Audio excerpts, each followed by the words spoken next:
বলছিলাম যে আরজি করে তদন্তের আপডেট দেব।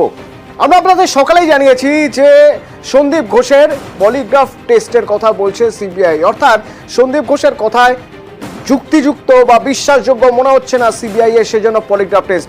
পাশাপাশি এই মুহূর্তের আপডেট, সঞ্জয় রায়েরও পলিগ্রাফ টেস্ট। সঞ্জয় রায়েরও পলিগ্রাফ টেস্ট করা হবে, অর্থাৎ সঞ্জয় রায় যা যা বলছেন তা ঠিক কিনা তা এবার খতিয়ে দেখার সময় এসেছে। তিনি সত্যি বলছেন না মনে করছেন তদন্তকারীরা। অনুপ প্রতিনিধি আমার সঙ্গে রয়েছে। অনুপ, কি খবর রয়েছে আমাদের কাছে? আজিকর কাণ্ডে অভিযুক্ত সিভিক ভলেন্টিয়ার সঞ্জয় রায় তাকে কিন্তু আগেই গ্রেপ্তার করা হয়েছিল। পরবর্তীকালে সিবিআই তাকে যখন নিজেদের হেফাজতে নেয় এবং জিজ্ঞাসাবাদ প্রক্রিয়ায় যে কয়েকটি প্রশ্নের তিনি উত্তর দিয়েছে সেখানে কিন্তু সন্তুষ্ট নয় সিবিআই। তার কারণ হিসাবে একেবারে তার পরবর্তী ক্ষেত্রে তাকে যখন জিজ্ঞাসাবাদ করা হচ্ছে, প্রথম দিন জিজ্ঞাসাবাদে কিন্তু তিনি নিজেরই ফাঁসি দাবি করছিলেন।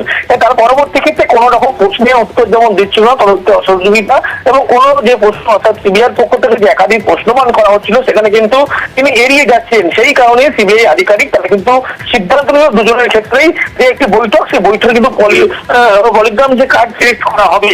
এক্ষেত্রে দুজনের যেহেতু তথ্য পেয়েছে, যেহেতু অভিযুক্ত সিভিক ভলেন্টিয়ার প্রথম তিনি গ্রেপ্তার হয়েছে, বর্তমানে সিবিআই হেফাজতে রয়েছে, সেই কারণে সিবিআই এর পক্ষ থেকে সিদ্ধান্ত এবং সেই সিদ্ধান্ত অনুযায়ী সিবিআই একটি টিম শিয়ালদা যে বিশেষ আদালত সেখানে যায় এবং অভিযুক্ত একেবারে সিভিক ভলেন্টিয়ার সঞ্জয় রায় তাকে কিন্তু পলিগ্রাফ টেস্ট করতে চায় এমনটাই কিন্তু বিচারকের আবেদন করা হয় এবং সেই অনুযায়ী কিন্তু ইতিমধ্যে বিচারকের পক্ষ থেকে সেই নির্দেশ আদালতের অনুমতি মিলেছে। এবার সঞ্জয় রায়েরও পলিগ্রাফ টেস্ট হবে।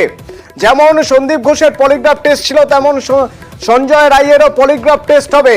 আদালতে আবেদন জানিয়েছিল সিবিআই, আদালত মঞ্জুর করে দিয়েছে এবং সিবিআই এর তদন্তে এমন কিছু তথ্য উঠে আসছে যে তথ্যগুলো নতুন করে ভাবাচ্ছে তদন্তকারীদের। তার মধ্যে একটা অত্যন্ত গুরুত্বপূর্ণ তথ্য, সঞ্জয় রায় একা ছিলেন সেদিন।